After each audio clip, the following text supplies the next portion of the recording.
선거 때면 나오는 분이죠. 허경영 국가혁명당 명예대표. 하지만 다음 대선에서는 볼 수 없게 됐습니다. 대법원에서 유죄 판결이 확정돼 2034년까지 선거에 나올 수 없게 됐기 때문입니다. 네, 또 무단조 퇴를 막는 교감을 때려 공부를 일으킨 전북 전주의 한 초등학생. 이번에는 자전거를 훔쳤다는 신고가 경찰에 접수됐다고 하는데요. 관련 내용 포함한 사건 사고 임주혜 변호사와 짚어봅니다. 어서 오십시오. 안녕하세요. 네, 안녕하세요. 네. 자, 먼저 허경영 국가혁명당 명예대표가 10년간 선거에 나갈 수 없게 됐다는 소식입니다. 바로 이 발언 때문인데요. 듣고 이야기 나눠보겠습니다.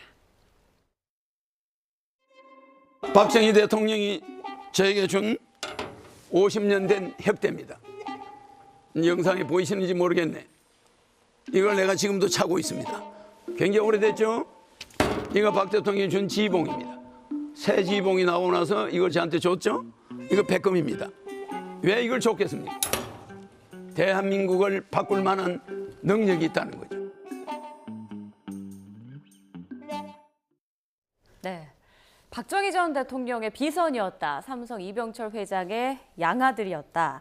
지금 들어봐도 정말 황당한데요. 어떤 맥락에서 나온 발언들이죠? 그렇죠. 2021년도 한 언론 매체와의 인터뷰에서 드러난 내용이었습니다. 어린 시절 학비를 벌기 위해서 슬리퍼 장사를 하다가 우연히 고 이병철 회장을 만났고 그때 이제 눈에 띄어서 양자처럼 지내게 되었다. 이런 발언을 인터뷰에서 한 것인데요. 이 발언은 여기서 끝나지 않았습니다. 20대 대선에서도 같은 내용을 계속해서 주장을 하게 됩니다. 그러면서 이게 대선 기간이었기 때문에 이런 식의 발언, 이병철 회장의 양자였다던가 아니면 박정희 전 대통령의 어떤 참모였다, 비선으로서 본인이 어떤 비서 역할을 했다, 이런 부분을 언급함으로써 어떻게 보면은 이 대선에서 본인이 어떤 표를 얻기 위해 허위의 발언을 했다는 점이 문제점으로 지적이 되었습니다. 그렇기 때문에 선거법 위반 혐의로 기소가 되었고요. 이 부분에 관련해서 대법원에서도 최종적으로 징역 2년에 집행유예 3년의 공직선거법 위반에 대해서 확정 판결이 내려진 겁니다. 네, 자 지금 보시는 것처럼 대법원의 이 발언에 대해서 이제 허위다 이렇게 판단을 하고 말씀해주신 대로 징역 2년, 집행유예 3년을 확정한 건데, 자 2034년까지 선거에 나올 수 없다고 하더라고요. 이게 왜 그런 건가요? 그렇습니다. 지금 이 부분이 이제 많은 분들의 관심을 받게 되는데, 왜냐하면 이 명예대표가 선거에는 거의 다 참여를 하고 있거든요. 그렇죠. 출석률이 예. 매우 좋다 이런 예. 평가도 받고 있었는데, 지금 선거 관련 범죄로요. 지금 집행유예를 받은 부분은 맞습니다. 지금 징역 2년에 집행유예 3년이 내려졌지만 선거 관련해서 어떤 형이 확정된다면요. 그때로부터 이 확정 판결 시점부터 10년 동안은 피선거권이 없습니다. 그러니까 선거에 참여할 수 없도록 되어 있거든요. 예. 그렇기 때문에 이 선거 범죄에 대해서 확정 판결은 집행유예만 받아도 선거권이 상실되기 때문에 지금 10년 더해지면 2034년도까지는 선거에 참여할 수 없는 것으로 되고요. 지금 나이도 굉장히 있기 때문에 이 나이가 되면 이제 실질적으로 다시는 선거에 못 참여하는 것이 아니냐 이런 이야기도 나오고 있는 상황입니다. 예. 네, 그런데 허경영 명예대표의 피선거권 박탈이 이번이 처음이 아니더라고요. 지난 2007년 대선 때도 박근혜 전 한나라당 대표와 결혼하기로 했다. 이런 말을 해서 징역 1년 6개월을 이제 징역을 받았었죠. 그렇습니다. 예. 2007년 대선 당시에서도요. 이와 같이 좀 허위의 발언을 했습니다. 본인이 당선이 되면은 당시에 박근혜 전 한나라당 대표와 결혼을 하기로 했다는 등 그 외에도 조지 부시의 취임 만찬에 내가 한국 대표로 참여했다 이런 주장을 했습니다. 이 부분과 관련해서도요. 대법원에서 허위의 사실로서 어떤 선거 결과에 영향을 끼치기 위해서 거짓을 말한 부분이 인정이 되어서요. 대법원에서 징역 1년 6개월을 선고받은 바 있습니다. 그렇기 때문에 2008년도에 확정 판결이 내려졌기 때문에 또 2018년도까지 그러니까 10년 동안은 또 선거에 나오지 못했었습니다. 그러다가 이제 2018년 이후 그러니까 2020년 대선에서부터 좀 등장을 하게 된 것이었죠. 예. 그 이후에는 또 서울시장 선거도 그렇고 이렇게 선거에 계속 나오고 있는데 이번에 대법원 판결에서도요. 이 점을 언급했습니다. 그러니까 앞으로 선거에서 배제해야 할 그런 필요성이 있어 보인다. 이런 부분을 재판에 설시한 부분이 있거든요. 예. 그러니까 이것이 일회성 발언에 그치지 않고 2007년도에도 이미 이와 관련한 발언의 문제로 인해서 선거에서 허위의 발언을 한 사실이 인정이 되어서 확정 판결, 징역형까지 받았음에도 불구하고 10년이 기간 지난 다음에 또다시 선거에 나오고 반복해서 이와 같이 허위의 사실을 공표함으로써 어떤 선거의 질서를 교란시키고 국민들에게도 피로감을 주고 있다는 부분을 좀 설시함으로써 앞으로 선거에서 배제할 필요성이 있다. 이런 부분까지도 함께 언급한 것으로 보입니다. 네, 자 허경영 명예대표가 지금 이제 74세 정도 된 걸로 알고 있는데 아까 말씀하신 것처럼 80대 넘어야 이제 피선거권이 풀릴 전망인데 뭐 재판부에서 이렇게 선거에서 배제해야 한다 이렇게 얘기까지 했으면 이후에는 또 선거에 못 나올 수도 있는 그런 상황이 될 것 같고 자 이런 발언이 문제가 됐고 그리고 여러 가지 이제 선거 때마다 나와서 제시하는 그런 공약들도 굉장히 뭐랄까요 파격적이라고 할 수도 있고 또 황당한 공약들이 굉장히 좀 많았거든요. 어떤 것들이 있었는지 좀 소개 좀 해주시죠. 그렇습니다. 굉장히 파격적이고 어떻게 보면 황당하다고 표현할 수 있을 만한 그런 공약들이 있었는데 예. 또 역설적이게도 그런 부분이 어떤 인기몰이, 그러니까 희화화되기도 했지만 그 부분이 또 많은 관심을 끌었던 것도 사실입니다. 예. 대표적인 것을 보자면요. 뭐 본인이 IQ가 140이 넘는다 이런 예. 것에서부터 뭐 공중부양을 할 수 있다 이런 부분은 또 많이 말려졌던 부분이었죠. 또 실제로 공약으로 내건 부분이요. 뭐 UN 본부를 뭐 판문점으로 이전을 하겠다. 뭐 이런 공약도 있었고요. 사실상 허무맹랑하다, 황당하다. 그 당시에도 국민들이 이런 공약들이 실제로 이루어지거나던가 아니면 허경영 명예대표가 이런 부분, 뭐 공중부양을 할 수 있다 이런 걸 믿는 분이 있다기보다는 예. 어떤 이 선거라는 굉장히 어떻게 보면 딱딱하고 객관적이고 자칫 잘못하다가 좀 무거울 수 있는 그런 주제에 대해서 이렇게 좀 재미 요소가 가미되어서 끊임없이 어떤 이슈를 양산한 그 자체가 일종의 긍정적인 효과라기보다는 신드롬을 불러일으켰던 부분은 맞거든요. 그러면서 반복해서 선거에 나오게 되고 이와 같이 문제점이 발견되고 징역형 때로는 집행유예형을 받았지만 예. 계속해서 지금 선거에서 우리가 이 사람을 볼 수 있게 된 그런 예. 상황에 놓여지게 된 거죠. 예. 네, 여러 가지 이제 황당한 그런 주장들, 공약들이 있었는데 14년 전입니다. 허경영 명예대표가 띄웠던 결혼 출산 1억 원 발언. 당시에 큰 화제가 됐었는데 당시 화면 잠깐 보고 오겠습니다. 결혼하면 1억 원, 주택자금 무이자 무담보 무보정 2억 원 해서 3억 원을 드리겠습니다. 출산하면 1인당 5천만 원, 자녀가 10살 때까지 월 100만 원 육아수당을 드리겠습니다. 왜 이렇게 돈을 드리느냐? 이 돈을 드리지 않으면 말로만 국민을 잘 살게 하겠다 되지 않습니다.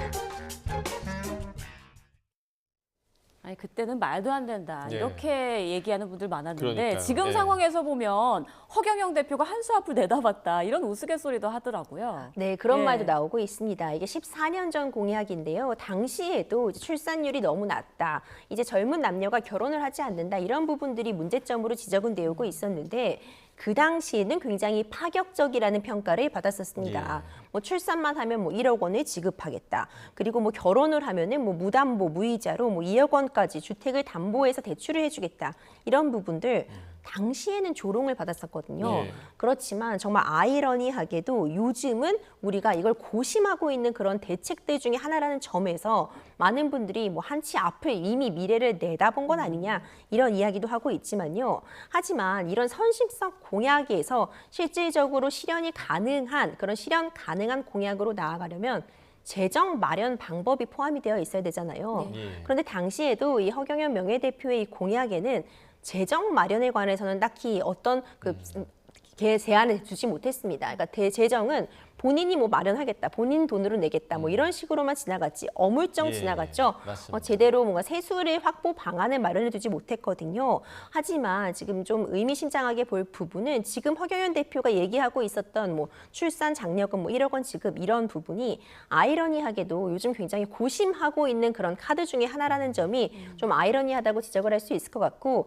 실제로 얼마 전에 모 기업에서 이제 출산을 한 임직원들에게 1억 원을 지급해서 굉장히 예. 화제가 되기도 했잖아요. 이런 대책들, 현금을 지급하는 대책들이 실질적으로 결혼이나 출산을 장려하는 데 도움이 될 수 있을지는 여러 가지 논의가 필요하겠지만 허경영 대표의 24년 전 공약이 지금은 당시에는 황당했지만 요즘은 고려되고 있다는 점도 많은 분들이 지금 관심을 갖고 있는 것 같습니다. 네. 14년 전 공약이었습니다. 그렇습니다. 자, 이외에도 그 허경영 명예대표 최근 그 자신이 운영하는 종교 시설이죠. 하늘궁에서 신도들을 추행했다. 이 혐의로 지금 경찰 수사를 받고 있는데 이건 좀 어떤 내용인지 알려주시죠. 그렇습니다. 이 종교시설로 분류되는 하늘궁을 직접 운영을 하고 있는데 이 종교시설도 굉장히 뉴스에 지금 자주 등장하고 예. 있습니다.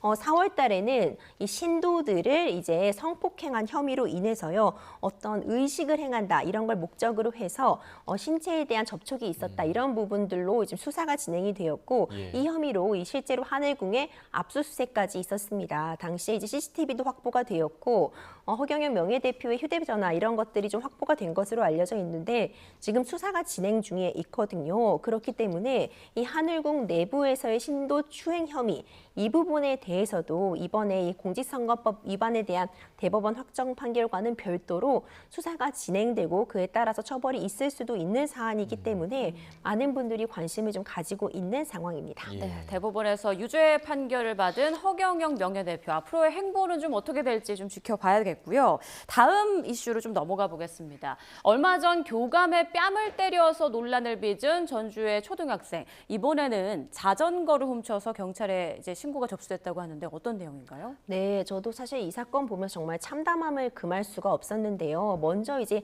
이슈가 된 부분은 초등학교 3학년 학생이 교실에서 이제 무단조퇴를 막으려는 교사와 실랑이를 하다가 제지가 되지 않자 이제 복도에서 교감 선생님이 이제 아이를 타이르고 교실로 돌려보내려고 하자 아이가 교감 선생님의 뺨을 때리는 그 모습이 영상에 그대로 담겨 있는 화면을 이제 많은 분들이 보셨을 것 같아요. 그 자체로도 굉장히 충격적이었는데 이제 그 영상은 아이가 계속해서 이렇게 문제되는 행동을 하니까 일종의 이제 이 상황을 담겨두기 위해서 일부러 촬영을 하셨다 이렇게 또 밝혀서 오죽하면은 그랬을까 하는 안타까움도 자아냈는데요. 그 사건으로 인해서 현재 그 해당 아동은 10일간의 출석 정지를 받은 상태입니다. 네. 일단 사실은 미봉책에 불과하죠. 어떤 치료라던가 지금 지도가 있었던 것이 아니라 일단 열흘 동안 등교를 하지 못하게 되어 있던 건데 그런데 이 등교가 정지되어 있는 와중에요. 이 해당 아동이 자전거를 절도하다가 붙잡혔다 이런 이야기가 지금 전해지고 있습니다. 한 학부형이 그 아이가 다른 사람의 자전거를 타고 지금 동행을 하고 있다, 운행을 하고 있다 이렇게 신고를 해가지고 결국 출동한 경찰이 확인을 해보니 애초에는 이제 본인 엄마가 사준 자전거다 이렇게 했다가 결국 좀 다른 사람의 자전거인 것으로 이렇게 좀 확인이 되고 있는 상황이라서 이 부분도 일단 확인이 필요하겠지만 이렇게 지금 출석 정지 기간에 또 다른 문제점을 일으켰다는 점에서 굉장히 안타까운 시선을 많이 받고 있는 상황입니다. 네. 그런데 또 이 과정에서 이 학생이 아동 학대가 좀 의심되는 이야기를 했다고 또 하더라고요. 어떤 주장이었습니까? 그렇습니다. 당시에 출동한 경찰이 확인해 보니까 이 해당 아동의 왼쪽 뺨에 명자국이 발견이 됐던 겁니다. 그래서 이 명자국을 확인을 하고 이 부분에 대해서 이제 경찰이 물어보니까 뭐 엄마가 때렸다, 아침밥도 주지 않았다 이렇게 지금까지는 그냥 아동이 말한 발언이기 때문에 이 부분에 대해서 사실관계가 확인된 부분은 아닌데요. 뭐 아침밥도 주지 않아서 배가 고프다. 내가 편식을 하니까 뾰족한 걸로 때렸다. 이렇게 아동 학대를 추정하거나 의심할 만한 그런 발언들을 한 것으로 전해지고 있거든요. 아직 이 해당 주장의 사실 여부는 확인이 되지 않았지만 어쨌든 이런 부분에 진술이 있었다는 점은 좀 유의미하게 지켜볼 필요는 있을 것 같습니다. 네, 그 초등학생이 교감 선생님 뺨을 때렸다는 소식 저희가 그 전에 앞서 다루면서 우려했던 부분 중에 하나가 있는데요. 이 학생들 사이에서 해당 장면이 담긴 영상을 모방한 이른바 놀이가 유행처럼 번지고 있다 이런 주장도 나왔습니다. 관련 발언 들어보시죠. 해당 학생이 학교 폭력을 당한 학생들이 3명이나 있었습니다. 그 학부모님들을 만났는데 해당 학교 학생들 사이에서 영상이 나온 대로 KXX 욕을 하면서 뺨을 때리는 신용 놀이를 하고 있다고 합니다. 남학생 3명이 그 해당 학생으로부터 무차별적으로 폭행을 당했고요.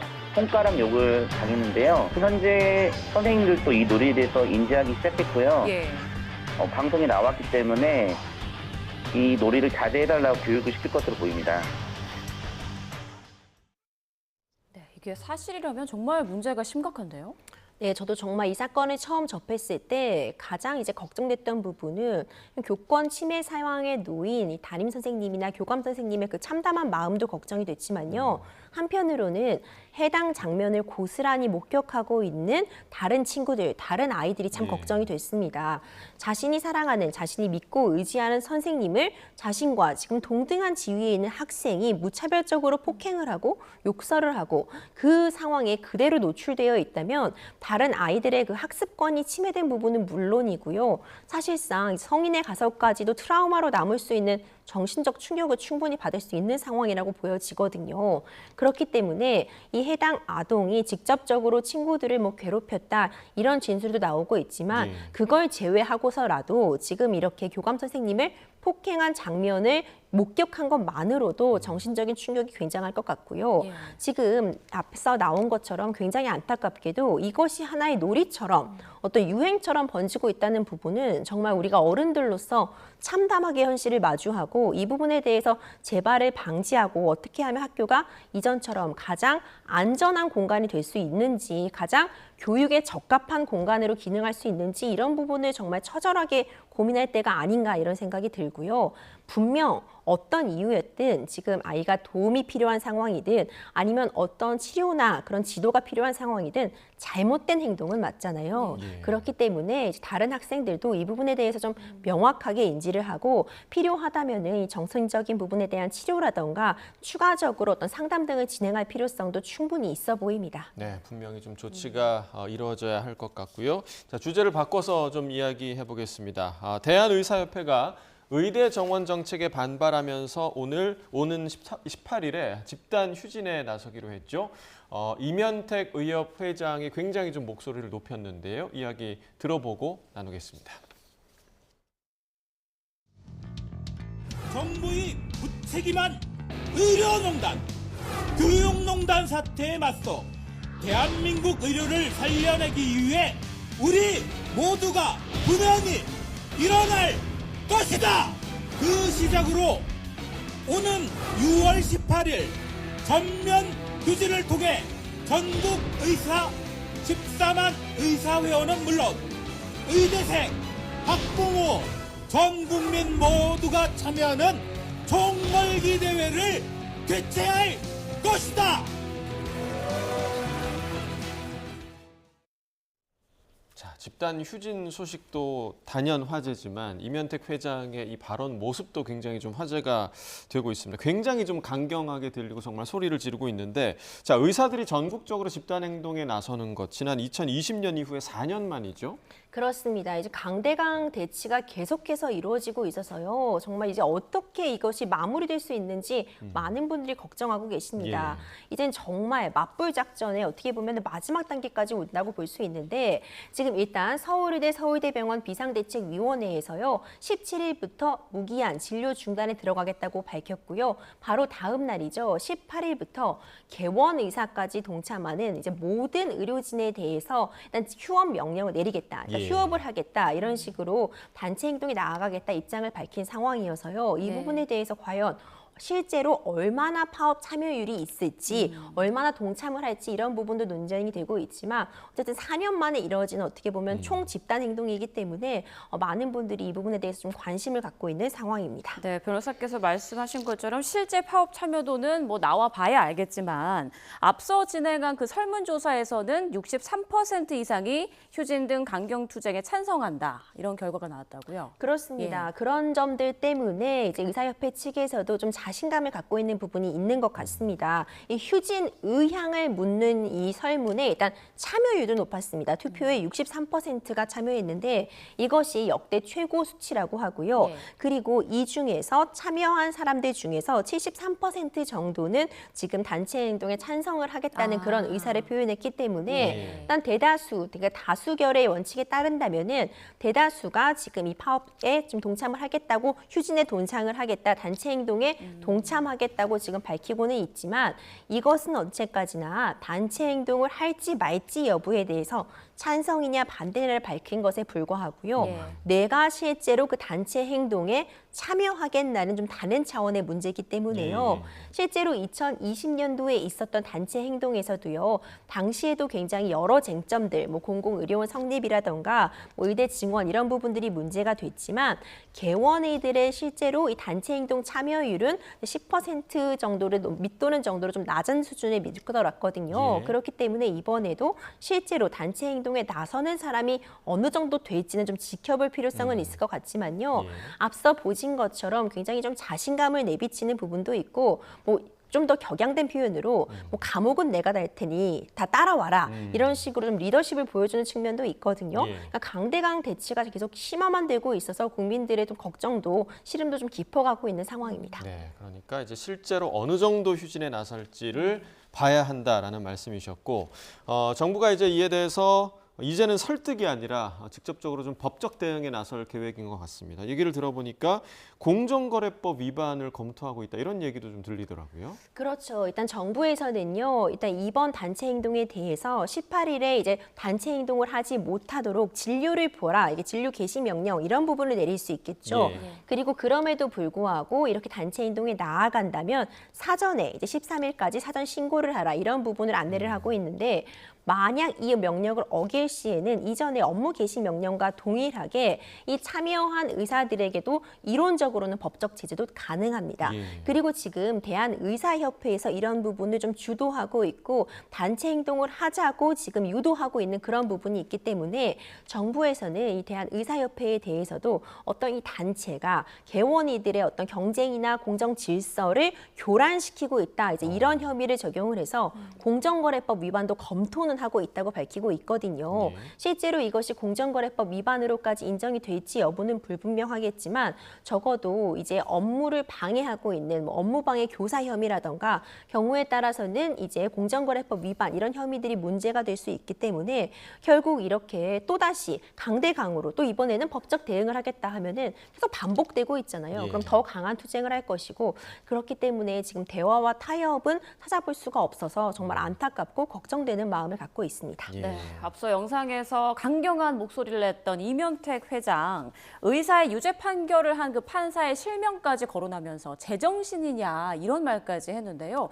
지금 이면택 회장이 어떤 점을 문제 삼고 있는 건가요? 그렇죠. 이면택 회장이 SNS상에 어떤 판결을 공개하면서 굉장히 강도 높은 비판을 했는데요. 해당 판결을 이제 60대 의사가 한 80대 환자에게 이제 맥페란이란 주사액을 투여하였는데 네. 그 이후에 전신쇠약이나 파킨슨병 악화라는 부작용이 발생해서 이 부분에 대해서 금고 10월에 집행유예 2년에 처해진 그런 판결을 내린 판사를 비판하는 그런 글을 올린 겁니다. 예. 이 맥페란 주사액이라는 것이 원래는 쓸 수 있는 물질이 맞습니다. 이제 구토 증세 같은 걸 완화시키기 때문에 쓸 수 있는 그런 주사액은 맞은데 파킨슨병에는 이게 주사액을 주입할 경우에 악화될 수 있는 부작용이 있거든요. 예, 예. 이제 재판부에서는 이런 부분, 그러니까 이전의 병력에 대해서 제대로 확인하지 않았다는 부분에 책임을 물어서 금고형의 집행유예를 선고했는데 이제 이면택 이 대표는 이 부분의 가운데서 이면택 회장은 이것은 문제점이 있다. 의사들을 지나치게 이제 억죄에 있는 그런 판결이다. 이런 차원에서 SNS를 통해서 좀 강도 높은 비판을 이어가고 있었습니다. 네, 자 판사의 실명도 공개를 했고 또 이면택 회장이 조지호 서울경찰청장에 대해서도 공개 비난하는 글을 올렸습니다. 자, 이런 행동들, 일련의 행동들이 이런 사법 불신을 좀 초래하는 거 아니냐 이런 우려도 나올 수밖에 없을 것 같아요. 그렇습니다. 굉장히 강도 높은 좀 원색적인 비난을 좀 예. 이어가고 있었습니다. 예. 승진의 혈안이 돼서 나를 감옥에 보내려고 한다 이런 발언을 또 해가지고 조지호 서울경찰청장에 대한 저격도 이제 SNS를 통해 있었는데 이런 일련의 과정을 통해서 사실상 지금 본질은 우리나라 지금 최고 수준의 이 의료 수준을 더 끌어올리기 위한 또 많은 국민들이 더 많이 의료 혜택을 보기 위한 그런 방향으로 건설적인 대화가 이루어져야 되는데 어떻게 보면은 강대강 대치 때로는 또 논점에서 벗어난 그런 비난들이 지금 계속되게 되면서 조금은 좀 국민들에게 피로감을 줄 수 있는 그런 상황들이 계속해서 발견되고 있어서 굉장히 안타까움을 금할 수 없습니다. 예. 자, 그리고 사실 이 상황을 제일 안타깝고 초조하게 바라보는 분들이 바로 환자분들일 것 그렇죠. 같은데 환자 단체에서도 지금 너무 이기적인 결정이다 이렇게 지금 반발하고 있거든요. 그렇습니다. 그렇기 때문에 이제 서울대 병원 측에서도 이번에 집단 휴진에 나아가면서 중증 질환자에 대한 그런 진료는 계속 본다 이런 입장을 밝히긴 했지만 기본적으로 이제 단체 행동에 들어가면은 현재 지금 병원에 입원해 계신 분들 내지는 수술을 기다리시는 분들 시름이 깊어질 수밖에 없거든요.